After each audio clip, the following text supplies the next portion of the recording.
Good evening. Welcome to the Loan Officer Training with the Mortgage Calculator. Tonight, we're going to be talking about how to clear corporate document conditions. Give us just a moment here to go live on all the different platforms, and then we will get it started. Appreciate everybody tuning in nice and early. We got the chat up on the screen there. Feel free to drop a comment there in the chat as you tune in. You can also drop any questions you have in the chat as we go through the presentation here today. All right. Good evening, everybody in the chat. Okay.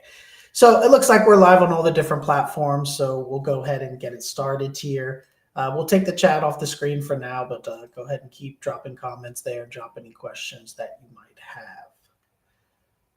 So welcome, everyone. My name is Kyle Hershey. I'm the COO of the Mortgage Calculator, joined here by our president, Nick Hershey, and our sales manager, Jose Gonzalez. We are a lender specializing in non-QM loans, and every Tuesday and Wednesday evening at 7 p.m. Eastern Time, we do this loan officer training series and do a different training topic each day. Now, tonight we're going to be talking about how to clear corporate document conditions, so articles of incorporation, certificate of good standing, and things like that. So our sales manager, Jose, with 28 years of experience, is going to go ahead and take us through that. So, Jose, if you got a presentation ready, let's go ahead and check it out. Good evening, everybody. Thank you for joining us. Great topic today because we love dealing with the investors. And the investors all have LLCs and different entities, right? So today we're going to cover clearing corporate document conditions, right? And the entities that we're going to be concentrating on today are the two most common entity types, which is the LLC, limited liability corporation company, and the corporation, which can also be a C corp or an S corp. So again, we've been having quite a few of these coming through the pipeline. So we wanted to have this training to make sure that we kept everything nicely buttoned up. So let me go ahead and share the presentation today. So first thing to note is you need to know what entity type you're dealing with, right? So that you can provide the correct documentation. Because the terminology is thrown loosely around, right? Articles, oh, you're going to hear the term a lot. Articles, right? Articles of incorporation, articles of formation, quote unquote. But the articles, right, are critical, but it depends what entity you're dealing with. So, but the first point I wanted to make real important here, when at all possible, if the documents are available, all of these documents should be provided at or before loan disclosure, right? When the loan is being disclosed to the borrower, the loan application, we want to know the name of the entity, the state of the entity. More importantly, who are the owners or members of the entity, because that may then affect who needs to be on the loan depending on the guidelines of the option that you have selected. Because we have options for all scenarios, right? We have options that only require one of the entity members or owners to be a guarantor on the loan if they own at least 25% of the stake of the LLC. So that's something to note. We have others that say that anybody who's 25% or more owner, member, whatever you want to call it, of that LLC or corporation has to be on the loan. So you really got to read into the guidelines of the option you're selecting, because when we are structuring the loan, we're not just then obviously looking at the interest rate and the cost associated with the rate. We're looking at other things like if it's a purchase, obviously, or a cash out refi, seasoning on title, right? Seasoning on title by the seller. If it's a purchase, seasoning on title by the owner, if it's a cash out refi. Those are all things that come into play, right? So depending on the structure of the deal is where we would be submitting that loan. So right, when we're out quoting the deal, we don't have as much info. Usually we have very preliminary information, just enough to quote it. But once we're into the deal, that's when we get all the documentation. That's why it's so important to have that operating agreement and all of the other documents for that corporation or the LLC when you're going to disclose a loan, to make sure that you're disclosing the right loan, right? Based on everything that I just said. What if you're sending it to a conduit that says everybody that's 20% or more owner or stake in the LLC has to be a guarantor on the loan? And then others say you got to do that, but we can only have a maximum of 4 in some cases. So if it's 2020, then you can't send it to that conduit, right? So many things that are involved with the corporate documents, entity documents, actually, is what I should state. And when at all possible, we need to have those items at loan disclosure. You need to have it because you need to know, again, like I stated, what loan to disclose. What is the structure? Who needs to be a borrower? So let's break the terminology down a little bit, right? I just told you the important theory of why we need the documents provided at or before loan disclosure. Really important. You don't want to get caught off guard. So now terminology time, right? What is a corporation?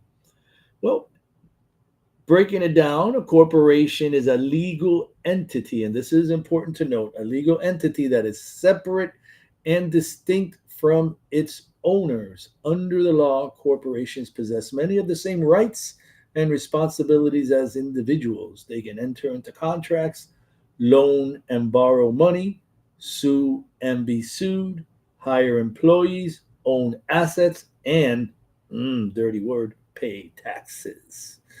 Corporations can be structured as either an S corp or a C corp. An S corp is the more common one that we're going to see, and especially with our self-employed borrowers, the most common one we're really going to see, because an S corp is a pass-through entity where a 25% or greater ownership constitutes self-employment.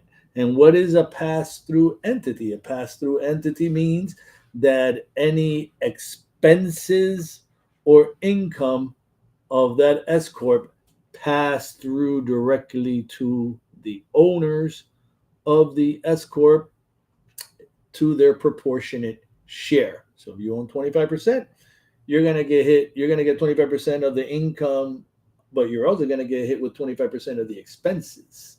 So in the end, if there's a loss, you're going to get hit with 25% of the loss.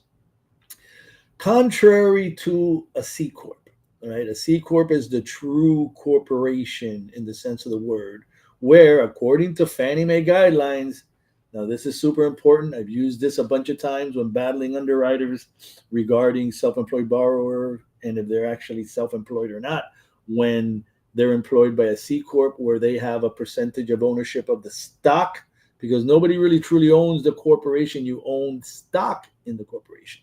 So in the C corp, the borrower needs to be 100% owner of the stock of the C corp to be considered self-employed, to be able to then consider the income that the corporation is generating once you complete your income calculating worksheet, or the loss that the corporation may be suffering.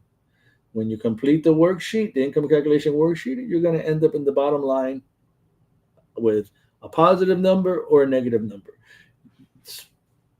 So the crux of the matter here is that if it's a C corp, you really only have to do that calculation if the borrower owns 100% of the stock of the C corp. Now, the reason I'm breaking it down like this is to let you know that before it even gets to having to provide documentation for the corporation, the articles and the operating agreement and the EIN, you want to make sure if it's actually a valid condition or if you're just going to push back stating that it's a C corp. The borrower does not own 100% of the C corp, and then they may ask you for a letter from the accountant documenting what they owe. Because if you're doing a bank statement loan or some other kind of loan like that, tax returns may not come into play. And also, if it's a C corp, the stockholders of the C corp would have to vote to authorize the release of that tax return for to the public. So keep in mind that it's not as easy as, sure, here's the C corp's corporate tax returns, right? Not always easy to get those. So that breaks down corporation, S corp, and C corp, and then we have the LLC. Right now, real important, you note that the LLC is a non-incorporated business organization. Non-incorporated is a key term there, that retains elements of both partnerships and corporations. The LLC form allows a lot of flexibility in arranging the organizations to the specific needs of its investors. And due to this extra flexibility that LLCs provide, then that is the entity of choice for real estate investors, right? Entity of choice is an LLC because of the way it allows for the accounting of the expenses, other factors like that. There's a lot of reasons why investors prefer LLCs. So, articles of incorporation. Now, the articles of incorporation is for a corporation, obviously. For an LLC, they could have a lot of different names, right? I mean, I would run out of room here. They also call them articles of organization, depending on the state that you're in. They also call them articles of formation. So don't get caught up by the name. Usually they want the articles, right? That's what they're the articles of something. For the LLC, just know that's what they mean. They mean the actual filed articles, because articles are filed with the state, right? So the clinical, I guess, definition for articles of incorporation is the set of formal documents filed with a government body to legally document the creation of a corporation.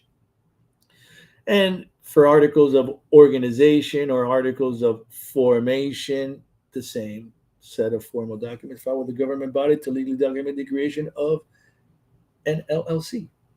Now, the articles, like I stated, are always required to be filed with the state. Now, for example, here I have for sunbiz.org, where you can go and you can do your search, for example, for Florida. And once you get there on the website, you can click around, do a search for the company by name, um, do the certificate of good standing. I'm actually getting a little ahead of myself here, but you could just go to the Secretary of State website for the state, and like that, that's a simple online search.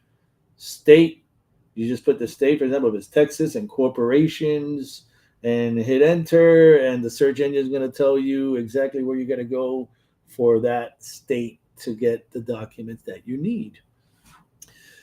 So, real important to note here when you're having to meet conditions for these loans is that articles of incorporation, just like articles of formation and articles of organization, do not usually break down the percentage of ownership in that business, right? The articles, they may state, sometimes like on the corporate articles, it may state like, 500 shares starting out and stuff like that, but it's not usually going to break down the percentage of ownership of the shares if there's more than one member in the entity. Now, if it's a single member entity, that's a lot simpler. But if there's more than one member to the entity, as tends to be the case with a lot of the corporations and the LLCs, and you need to find out that breakdown, it's not going to be available on the article.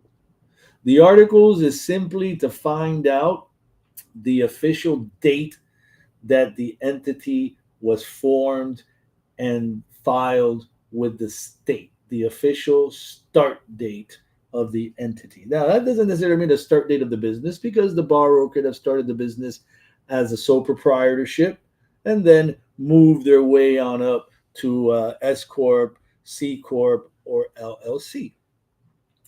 So if you need, well, let me back up a second now to note the articles they are since they are a filed document, they can be obtained usually at no charge, and usually it's public information from the Secretary of State for whichever state you're doing the loan in. So the operating agreement, to break down what the operating agreement is a document that customizes the terms of a limited liability company according to the specific needs of its members. It also outlines the financial and functional decision making in a structured manner, right? So it's an operating agreement. It's an agreement. If it's a single member LLC, it's only going to be signed by the one member, and they're going to have 100% ownership in the LLC, and it's going to be stated somewhere there. Sometimes it's like an additional exhibit A, B, C, and it says, how many, what your percentage of ownership is, 150, 70, whatever it may be. So if you need to document the percentage of ownership, that you will need the operating agreement. Now, something for you to note: the operating agreement, unlike the articles of incorporation and unlike the articles of formation and unlike the articles of organization, the operating agreement is not a recorded document. So it does not need to be filed with the state, which means you are not going to be able to find it online. Simple, right? Now, what you may run into is that some borrowers have an LLC, have their articles. They haven't done any legal work yet. They maybe haven't gone to get a bank statement yet for their LLC or anything. And for whatever reason, they don't have an operating agreement, right? So that's why you got to ask what they have. And if they don't have an operating agreement, then they need to create that operating agreement as soon as possible. Sign it, date it, and provide it to you, because you need to provide that document with the rest of your entity documents, so that you can know, again, getting back to knowing how many members or of the LLC need to be on the loan if there's more than one member on the LLC. So again, operating agreement. I remember the first time I had to look for an operating agreement way back. And yes, I, did the mistake of, hey, where's this operating agreement? I can't find it online, right? Well, it didn't exist online, as I'm telling you now. So I'm trying to save you a little bit of a headache there. So nope. Articles of formation, articles of organization, articles of incorporation are the document that needs to be filed with the state. Is a document that's going to document the date that the entity was formed, and that is a document that you can obtain from the Secretary of State website, whereas the operating agreement is not a filed document, not a recorded document. That brings us to something lately that has been, a little bit of a mystery in some loans here: the certificate of good standing. Not to me, but to some MLOs that wait till the end to provide this document, and then that can hold up your closing, because it can hold up your clear to close, because it is an underwriting condition.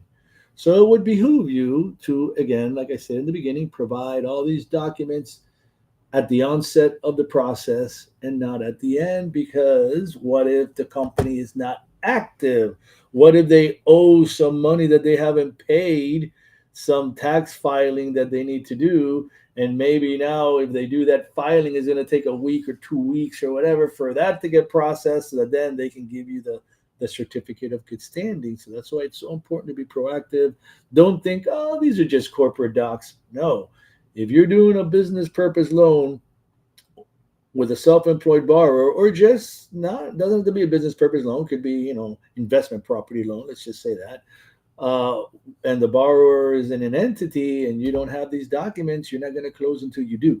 So it's not just like something you could choose to have or not.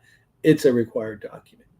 So the certificate of good status, the purpose of this document is to provide proof or evidence that the entity exists. That's why they ask for this document, and is authorized to transact business in the state and is in compliance with all state requirements, such as filing annual reports and paying franchise taxes and any other taxes that may be due by that entity to the state. Right now, the certificate of good standing can usually be obtained from the Secretary of State website. It's a simple online search, and usually for a nominal fee. I think in Florida, last time I checked, it was $8. So usually for a nominal fee, you are able to download the document in minutes. Now there may be in some states out there some kind of a semi-private situation that you got to prove you are who you are to get that document. That may be the case, as is sometimes the case when we're trying to download property tax bill information and you have to log into a website and you can only be the owner of the property or like a title company or attorney to be able to register. So that may be the case in sometimes, but the majority of the cases, it's a simple document obtained from the Secretary of State website.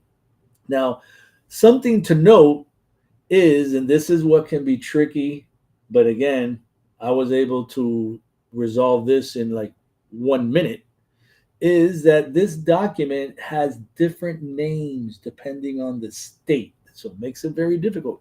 Certificate of good standing is what it's actually called in a number of states, but other states, for example, Florida, certificate of good status, Texas, certificate of account status, South Carolina, certificate of existence.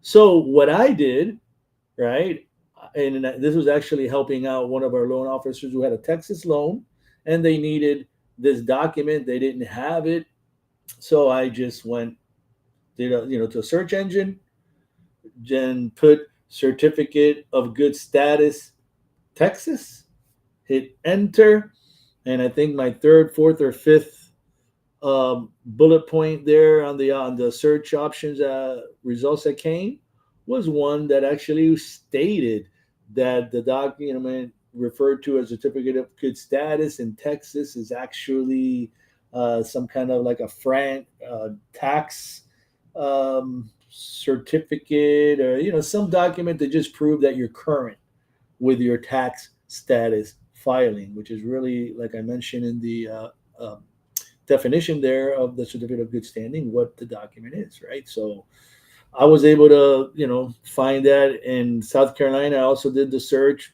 took less than a minute or two to find that in South Carolina it's called the certificate of existence, right? So we got 3 different states, 3 different terminology here: certificate of account status, certificate of good status, certificate of existence. But if you do the search under certificate of good standing and you put the state, it's going to let you know in that particular state what it's referred to, because so many people have gone and done the search looking for the certificate of good standing, and hey, it's not there. Yes, it is. It just has a different name.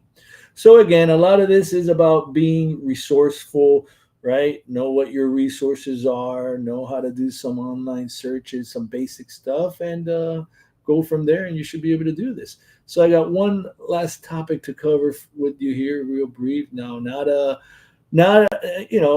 this is one of the documents that we are, or the information that we're also required to provide for corporate documents, is the EIN documentation, right? Your employer identification number, your tax ID number. It's basically what that is, right? So two different ways you can document this, right? The first and most easily documented way is by providing the letter that the borrower receives from the IRS with the LLC tax ID number. Most, when the LLC or the corporation is formed, then the borrower or maybe the person that helped them form it goes and requests for a tax ID from federal government. Federal government then gives you your federal tax ID number, and that's your EIN. You get that letter, right? So the borrower can just scan the letter, even upload a copy to their portal, right? You send them the request for the letter, they're going to upload it. Or the other way that you can clear this condition is if the entity has kept its tax ID number public, because some entity owners want their tax ID private. They don't want everybody to just be able to search the company, get their tax ID number, and do who knows what. Even though the tax ID number is not a social security number, some business owners prefer to have a little bit tighter grip on their tax ID number. But in those cases where the business owner has not put the tax ID number into a private mode, you can usually obtain the tax ID number when you do your entity search. Like in Florida, I can do my entity search on the Secretary of State website, and usually when the listing comes up, it has a tax ID number right there. And I've been able to clear that condition by also providing that listing from the Secretary of State website, showing the URL either in the top of the page or in the bottom of the page, where it clearly shows that I'm logged into the Secretary of State Florida website. And that's how they verify the validity of the document. So EIN, pretty easy to document. But again, you want to make sure that the borrower provides that information. The last thing you want is to wait to the last minute to ask the customer for the information, and then they're like, well, I didn't get around to ordering that, so let me get it. And who knows how long it may take the IRS to turn around that document. They're not exactly the fastest entity in the world, especially right now during tax season. They're really bogged down. So moral of the story here on all of these document types that I've covered is be proactive. Consider this the same as all of the other documents that you are obtaining in order to be able to disclose a file, so that you can properly structure your file, know what you need, right? If you see that they don't have an operating agreement, they can then go and create one and sign it. If you see they don't have the EIN letter, they can order it from the IRS, and they should have articles of formation, right? That's one document that you should get, but maybe they haven't even formed the LLC yet, as is the case in some cases. It's a TBD LLC, and there could be a delay in the filing and the recording of that as well. So be proactive, ask for the stuff up front, and you should be okay.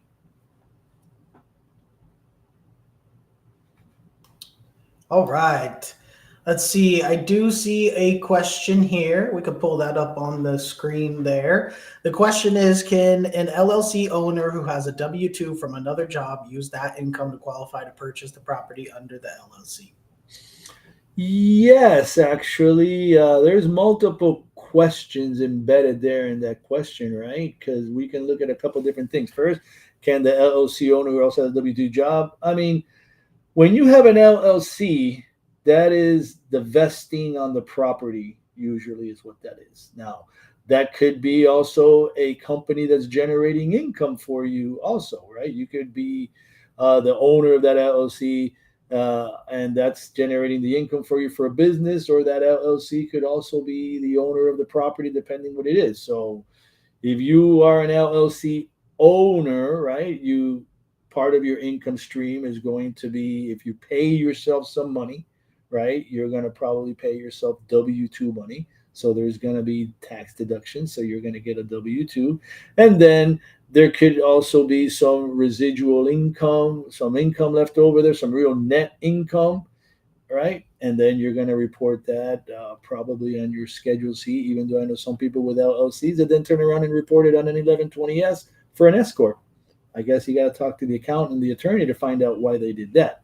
But certainly, being self-employed does not dictate that you can have multiple income streams, right? You can be self-employed with, let's say, tax returns, and then you have a business, whatever business you may have, but then you're also employed full time and getting a W-2 at another job. That's another way. So you could be giving yourself a W-2 as the business owner, or it could be totally separate things where you got your self-employment and then you have an additional income stream that is W-2 as well. And during and after the pandemic, that's become very popular with people having 2 and 3 jobs because they're working remotely and they're just doing them all at the same time. All right. Let's see. I don't see any other questions here. Nope. All right. I think we can go ahead and wrap it up then. Great presentation there, Jose. I guess be prepared, right? That's definitely the name of the game. Now that you know, definitely be prepared, right? Absolutely, especially with corporate documents, right? Because a missing document could take, depending what state, right? It could take a while to get it. So don't have a deal fall behind because at the beginning of the process, when you were pre-approving the borrower, you didn't think about asking them for the corporate documents when they could have done something about it. And now you just got your conditional approval from underwriting. You're supposed to close in 10 days, and you find out that you need all these corporate documents that you didn't turn in. So don't want to be there. All right. Well, thank you everybody for tuning in. Remember, we do this Tuesday and Wednesday evenings at 7 p.m. Eastern time. So we'll be back tomorrow with a new topic. Appreciate everybody tuning in. Thank you, Jose. Great presentation. We'll see everybody tomorrow, 7 p.m. Eastern, for the next episode of the Loan Officer Training Series with the Mortgage Calculator. Have a great night, everyone. Have a great night, everybody.